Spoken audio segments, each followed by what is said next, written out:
Walking, just plain old walking, is a source of a lot of experience we'd recognize. Of course, we walk pretty well. Humans got it down pretty good, wouldn't you say? Hello there. Hi, Dan. Look at this. Still walking. Of course, I'm talking about walking erect, right? Yeah, Homo erectus or whatever he was. This dude, because it's one of the few things that separates us from the lower animals, walking and hats, right?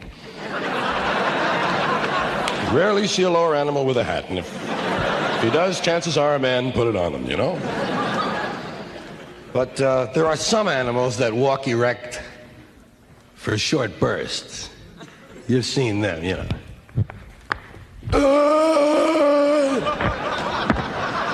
That's not it, and we know it, man. This is fucking walking. We know what walking is. We have a right to be proud, being able to walk like that. And a right to be embarrassed when it doesn't work.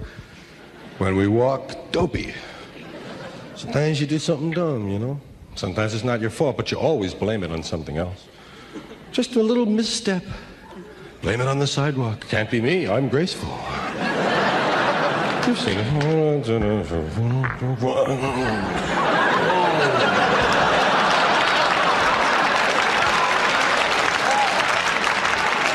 Not me, fucking boulder in the road. Might be the shoes. They're not mine. I borrowed them. Not used to the soles. Goodbye.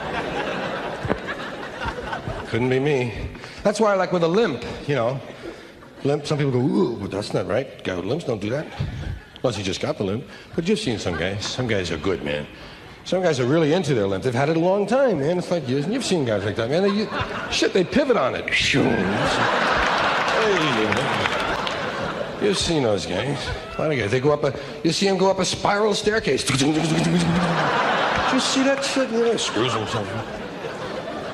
Guys can handle it when you've had a limp a long time. It's when you just get a limp, when it's a new limp, that you're not good at it yet. And you go, look at this steel beam on my leg. That's when you're not too cool.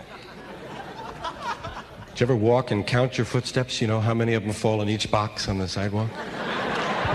1, 2, 1, 2, 1, 2 and a half. Carry a half.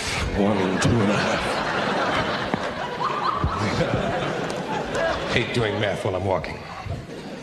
Did you ever look at yourself in store windows? Gotta check it out, right?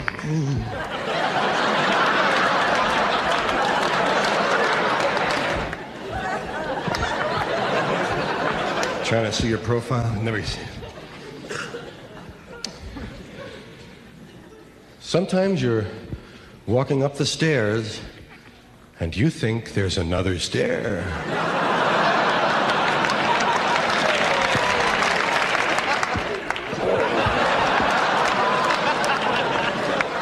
You have to go into a little routine, Throw them off. Hi there, hi. Good thing stereo's on mezzanine. Sometimes you're going down the stairs and you think there's another one. I wonder which came first, skilled workers or unskilled? And who decided? I figure originally all we had was workers. And then they decided, this is hard. And they called themselves skilled. And someone else came along that couldn't do it. Poor unskilled son of a bitch.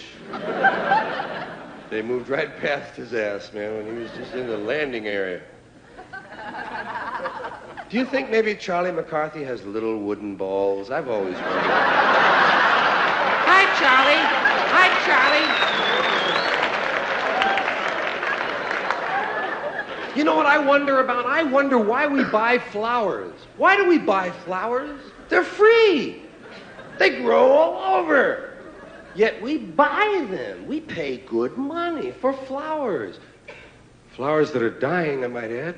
That's a little strange. Flowers are one of the few things that you buy, you bring into your house, and if they die, you don't give a shit. Normally, you'd be asking for your money back on anything that died. You kidding me? These things keeled over on the piano. Flowers. I wonder why I've never seen anyone cleaning a church. Have you? I've never seen someone cleaning a church. A lot of things go on in church. You never see a cleaning crew going in there with pails, mops, and shit. It just never happens. Why don't they clean churches? You know why? Churches don't need to be cleaned. They clean themselves overnight. That's how they know they're churches. Come back the next morning. Shit, it's still clean. Must be a church. Well, I can see this isn't going to work. But that's all right. That's all right, because I don't know what to do during a moment of silence either. I don't know what to do during a moment of silence. What do you do during a moment of silence? What do they want? What do they expect of me? Do they want me to pray? They don't say that. If they want me to pray, fuck them, let them ask. I'll pray, but goddammit, you gotta ask me. They don't say that. They issue no instructions whatsoever. You go to the baseball game, you go to the football stadium, and they'll say, ladies and gentlemen, ladies and gentlemen, ladies and gentlemen, ladies and gentlemen, ladies and gentlemen, ladies and gentlemen, we would like, a moment, silence. I don't know what to do. Sometimes I have evil thoughts. Usually I wind up counting the pimples on the neck of the man in front of me.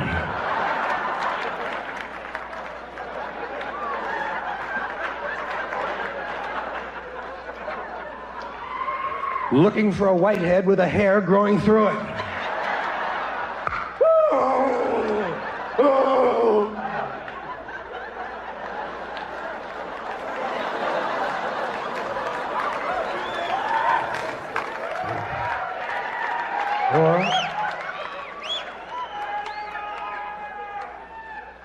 Or sometimes I'll find myself staring at the huge but perfectly formed breasts on the woman in the row in front of mine, rising and falling softly in the late October afternoon sun. And my thoughts turn gently romantic. Wow! Look at the knobs on her! What fucking knobs, man! Knob City, USA! I think I'm gonna get out to the refreshment stand and buy myself a weenie and conceal it in my pants. And then come during the halftime activities, I'm whipping out the weenie. Then I'm gonna eat the weenie and force her to watch me. Nah, she probably wouldn't understand. It's my way of asking for a date. Well, your imagination runs away with you. I don't know what to do during a moment of silence. And why is it silence? What is it silence they want for? I mean, after all, the man, whoever it is we're honoring, is dead. What good is silence? Guy's not going to wake up now. How about a moment of screaming? Wouldn't that be more appropriate for a dead person? Ah! Would sure put you in the mood for the ball game. And you know, the other day, too, I got to thinking about bisexuals and thinking what an awful life that must be. What a curse it must be to be a bisexual. Can you imagine wanting to fuck everybody you meet?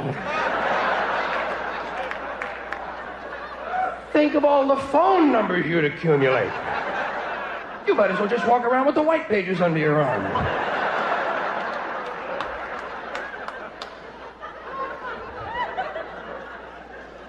And you know, I've always wanted to work in a delicatessen just so that a woman would come in one day and ask me to give her some tongue. And I'd say, well, I don't get off till 4 o'clock. And she'd say, well, I don't get off at all. That's why I'm looking for some tongue. So far, I just haven't had the opportunity. Time for a little relief here, you know. Da-da-da. Sure. Sometimes I go like this. But then I stop. This has been one of those times. You look in the strangest goddamn places. Do you ever find yourself looking in a suit you haven't worn in 10 years for something you just had 20 minutes ago? You have to. Why? 6 more pockets. Wouldn't want to pass them up, would you? Or else you wouldn't be able to say, I've looked everywhere. By the way, while you're in the closet, check the watch pocket of your grandfather's World War I uniform. You just might have handed him the keys before the Battle of Verdun. Here's another thing happens when you're looking for something. Do you ever notice that you'll be looking for something, you might be out in the garage, and every now and then you'll go back and look where the thing ought to be? You'll go right from the garage, you'll walk back and look in the top drawer. Nope, not back yet. You're convinced that St. Anthony will bring those keys back while you're in the goddamn garage. And of course, if you're looking for car keys, your pocket is one place where you have to look at least 600 or 700 times. You wear out the cloth in your pocket. Oh, geez, I had them. They were right here, you know. Like usually I'll put them in here. See, I get out of the car, I have them. Hold on. See, now then, hold on. No, usually, see, now hold on. Wait a minute. Wait. No. But maybe I'd sneak up on them. No, they're not in there. I don't know what the hell I did with them. I had them, you know. Hold on. Wait, what? Maybe they fell upwards. And stuck to some bubble gum. Hold on. Maybe for the first time in my life, I dropped them down near my balls. No. Well, your imagination runs away with you. Well, those are easy things. Car keys, those are common. Sometimes it's an unusual item that's missing, like the couch. Did you ever come home and the goddamn couch is gone? Where's the couch? I don't know. It's gone, that's true. Where could it be? Could be anywhere. Maybe it'll come back, maybe, but no, not this, too big. Nothing over 6 feet ever comes back on its own. Well, it was here this morning. Well, of course it was here this morning. There'd be no sense in mentioning the fact that it isn't here now unless it had been here this morning. Fuck you, I'm tired of your shit. Why don't you take your logic and go to bed? I can't. Why not? I sleep on the couch.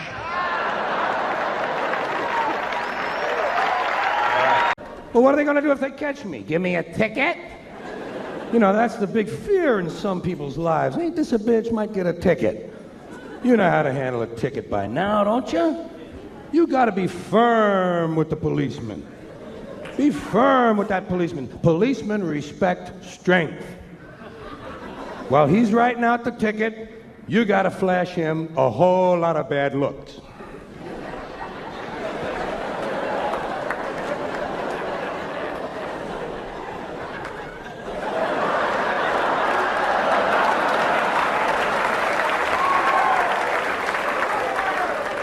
Then when he's almost finished writing, reach over and grab the ticket out of his hand. Tell him you're going to check it over for mistakes. Then when you finish reading it, crumple it up and throw it at his feet. And say, fuck you and your ticket too.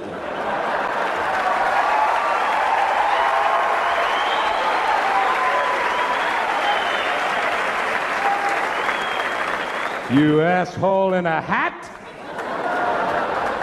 Can't you see I have enough garbage on the floor of my car already? Without another worthless piece of paper from the state? I got 8 or 9 of them fucking things floating around in here. Hey. Don't I pay your salary? They like that when you're interested in the state budget. You're a public servant. Get me a glass of water.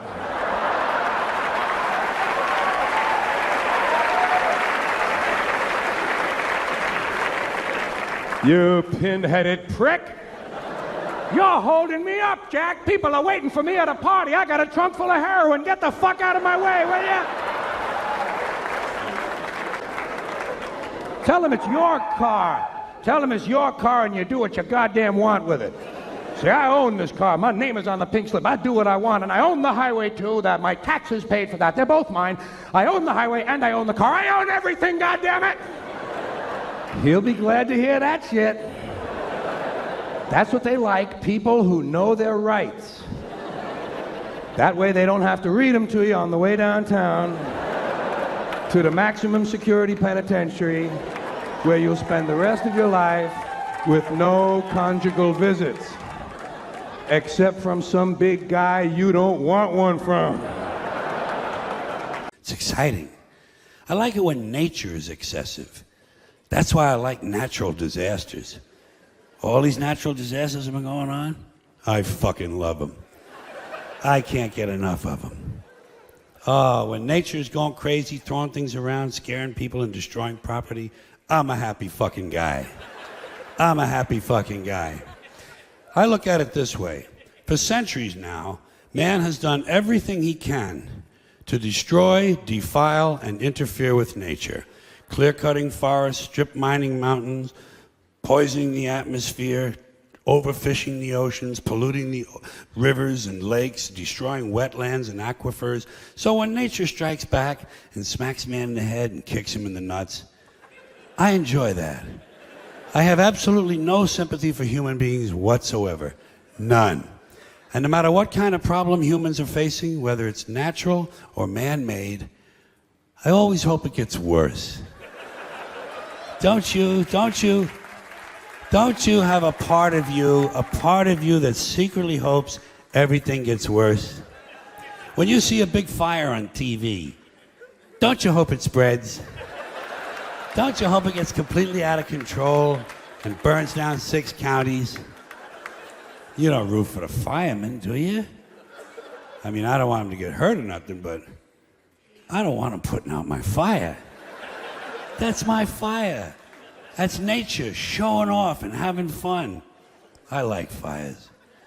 You know something else I like? Those spring floods in the Midwest. Aren't they great? Like clockwork. Spring floods in the Midwest. But I'm starting to catch on that every year it's the same story. Another flood in the same place with the same people on the same river. Same fucking people! And these people do not move. They will not fucking move. They repaint, put down new carpeting and wallpaper, and they move right back into the same fucking house on the floodplain next to the river, and then they wonder why grandma's floating downstream with the parakeet on her head. 4th time. Again. 4th fucking time. There's no learning curve with these people. It's very hard to feel sorry for them.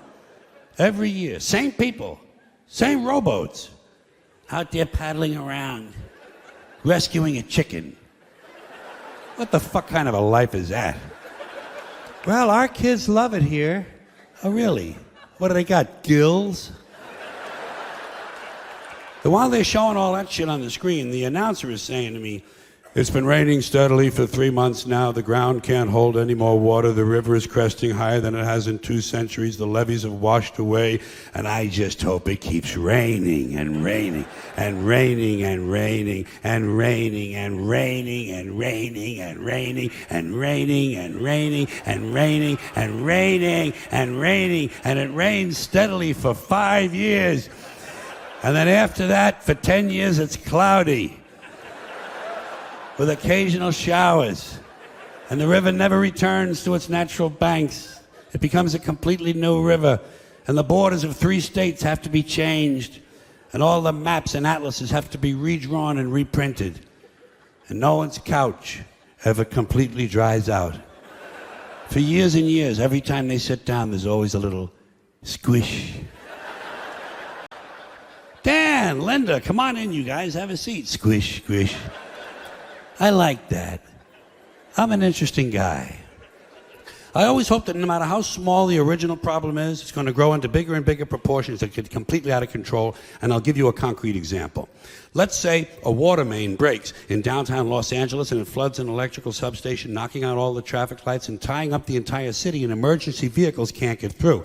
And at the same time, one of those month-long global warming heat waves comes along, but there's no air conditioning, there's no water for sanitation, so cholera, smallpox, and dysentery break out, and thousands of people start dying in the streets. But before they die, parasites eat their brains, and they go completely fucking crazy, and they storm the hospital. But the hospital can't handle all the casualties, so these people rape all the nurses and set the hospital on fire. And the flames drive them even crazier, so they start stabbing social workers and garbage men. And a big wind comes along and the entire city goes up in flames, and the people who are still healthy, they get mad at the sick people and they start crucifying them, nailing them to crosses, trying on their underwear, shit like that. Then everybody smokes crack and PCP, and they march on City Hall where they burn the mayor at the stake, strangle his wife, and take turns sodomizing the statue of Larry Flint. And at this point, it looks like pretty soon things are going to start to get out of control. So everybody panics and tries to leave the city at the same time. And they trample each other to death in the streets by the thousands, and wild dogs eat their corpses. And the wild dogs chase the rest of the people down the highway, and one by one the dogs pick off the old fucks and the slow people because they're in the fast lane where they don't belong. Get the fuck out of the fast lane if you're an old fuck, if you're a slow fuck. Get over on the right. Get over on the right. And the lucky ones, the lucky people who manage to make it all the way outside of town, they discover when they get there that big sparks from the city have lit the suburbs on fire, and the suburbs burn uncontrollably, and thousands of identical homes have identical fires with identical smoke, killing all the identical soccer moms and their identical kids named Jason and Jennifer.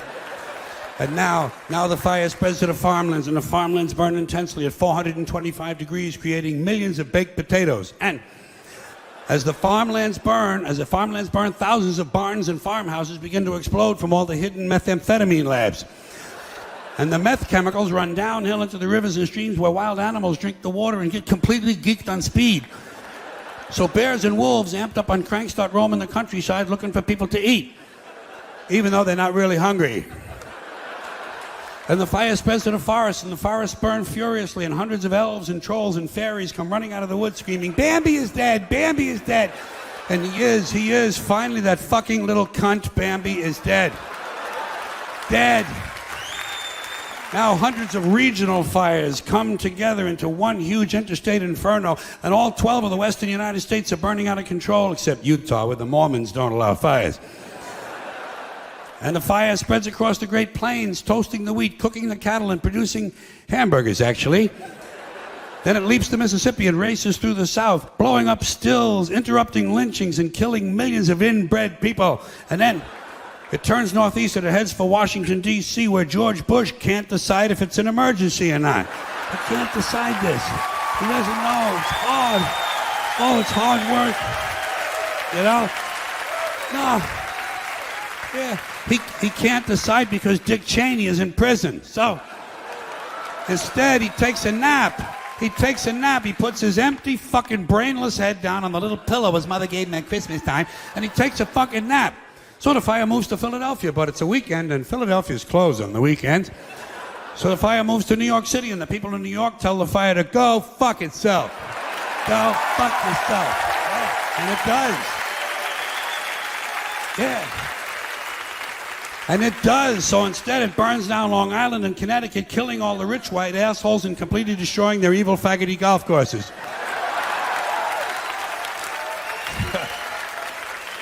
And while all this is going on, Canada burns to the ground, but nobody notices.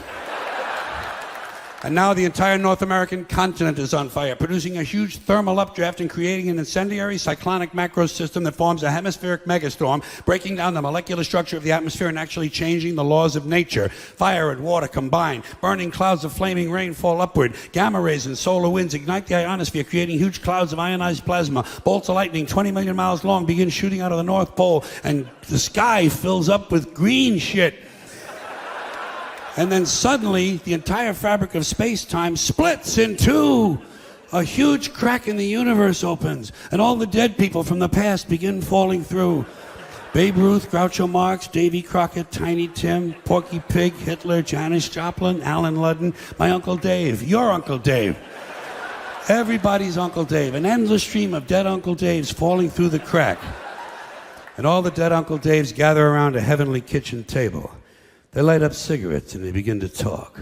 They talk about how they never got a break, how their parents didn't love them and their children were ungrateful. They talk about how the government screwed them out of money and they just missed out on a big job.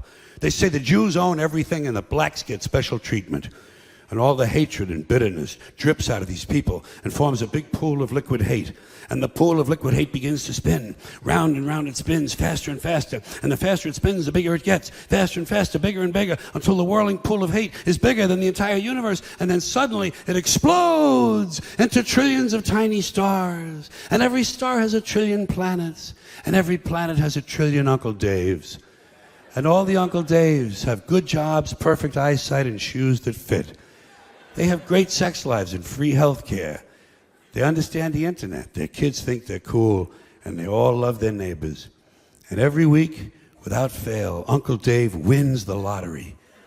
Forever and ever, till the end of time, every single Uncle Dave has a winning ticket. and Uncle Dave is finally happy. Now do you see why I like it when nature gets even with humans? Thanks for coming in here tonight. We get to travel around a lot of spots alone. You know, most places we go alone. Sometimes two people go places, you know, 2 people, 3, 4. A lot of different sized groups we have, you know. We go places in a lot of different sizes. Sometimes there's 73 of us in a place. That's it. 73 of us went there. Stadium, 80,000. Jam Stadium. Wow, 80,000 of us went there. 1.5 million view parade. Boy, 1.5 million of us getting together. That's really a big bunch, you know. Come on, everybody. Okay. You know, there's no place that we've all been together. There's no place where everybody goes. Wouldn't that be great to have a meeting that everybody would have to go to? Everybody, over here! Wouldn't it be great if everybody came to your house? Oh, is it? Everybody. Hold on a minute. Marge, chairs. Not prepared. Don't just drop over. Well, anyway. So, you know, some of the kind of places I'd like to bring us. We go to play Monopoly in groups of 4, 5, 6, huh? I guess. Monopoly, I still play now and then. I think you never leave that completely. You know, if they need an extra guy, you know, I don't start them up. Come on, okay, put me in up. Because I was never very good at it, you know. I didn't do very well. I have a couple of railroads, you know. Not a complete asshole. I have a couple of railroads. Snap up Baltic Avenue as soon as that became available. How much is that? 60? Let me have that mother. But the best thing I'd ever have would be, maybe one piece of property in the light blue series.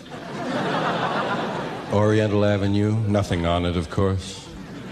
Maybe an excavation. That's about all I ever had on my stuff was plans, surveyor's marks.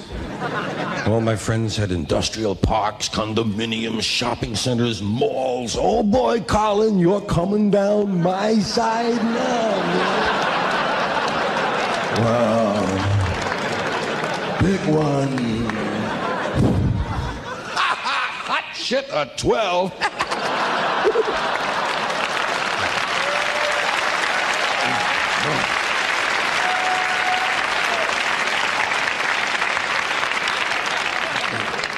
Of course, you can't move your token till you remember which one you had. Which token did I have? Which did I have? You Bush, you had the you got the racing guys, you got the red, you got the I got the ship, I got the battleship every game. The worst token to have was the gun, the big cannon. It was the only token that kept falling over, you know? It was the only top heavy. Throw the dice anywhere near that one. Who are you? Are you the gun? Are you the gun? Pick it up, would you please? And you, are you in jail or just visiting? Okay, well, put the car on the outside if you're just visiting. Some guys cared. That's right. That's why they won. I never won. I was always in there at the end, though. The end of the game, because I'd have all the $1 bills, man. Sure, 1,500 in singles, and they needed me to make change, man. For all their filthy deals. No, I wasn't that good at the game. Generally I would land on chance all the time. Constantly landing on chance. Try to buy it. You're getting more fights trying to buy a chance. 2, 3, 4, 5, 6, 7, 8, 9, 10. Chance. Little man with a hat.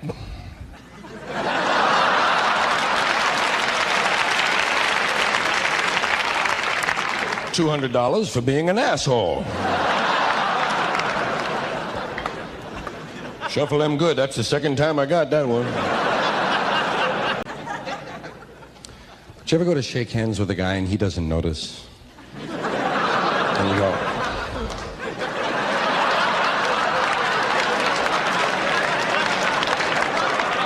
And you have to make believe it's something you do all the time, you know? Something I picked up in college.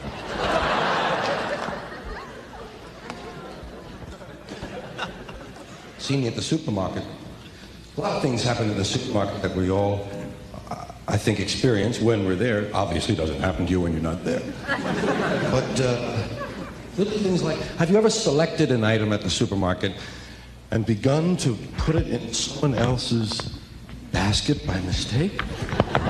You feel alien for a moment. It's like, ooh, oh. I almost put that in his basket. My basket.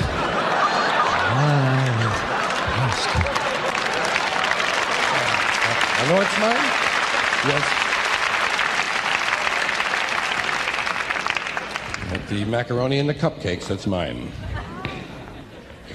My goodness, look at this here. We're going to... Oh, we have a little trouble with the mic? Oh, yeah. Okay, tell Johnson I'll call him at the end of the week. Figure why not utilize the contact to pass along information. No wasted things. Well, let's see if the jokes get any better. We've got a new microphone. Where was I? Oh, yes, I believe I was over here.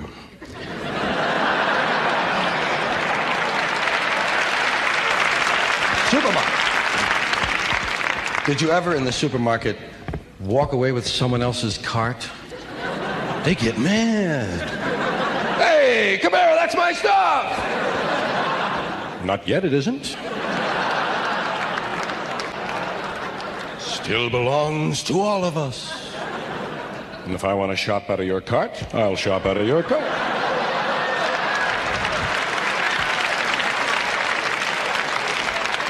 You got any scallions? Okay, let him go. Did you ever look at someone else's cart and say, ooh, goddamn, look what they eat. Ugh.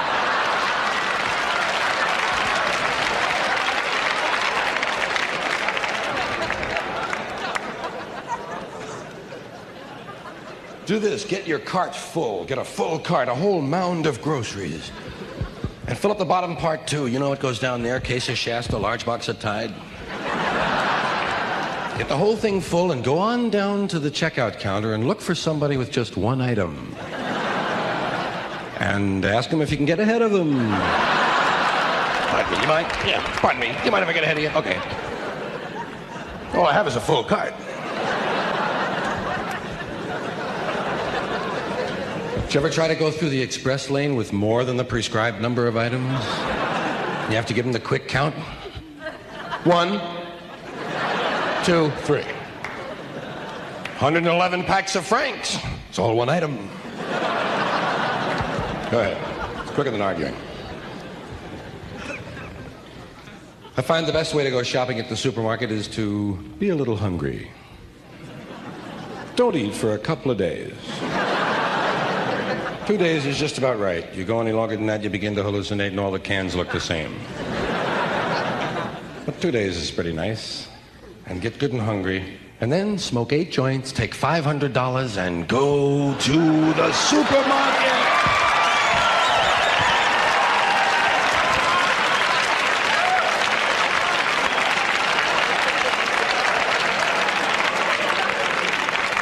You buy everything. Canned cans. Just what I need.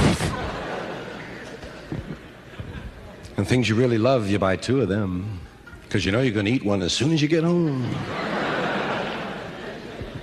But you get over a few aisles in that condition and you realize that, well, you've overdone it a little bit. You have a motorcade of carts. Complete with tow hitches and reflector raincoats, man. You've lost control again. And whenever you spend too much money in the supermarket, you have to start putting back some of the expensive items. Like ham, canned ham, $8, fuck ham. Boom.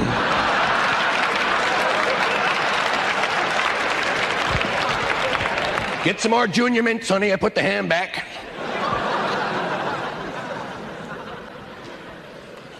Yeah, when you know the nice thing about putting things back in the supermarket, when you return an item, you know where you put it, don't you? You put it anywhere you want. They expect that. Put it anywhere, Marge. They don't care. They don't give a shit. They have guys who straighten that out. Guys with purple fingers come around at midnight. In the morning, everything is back. It's the mystery of the supermarket.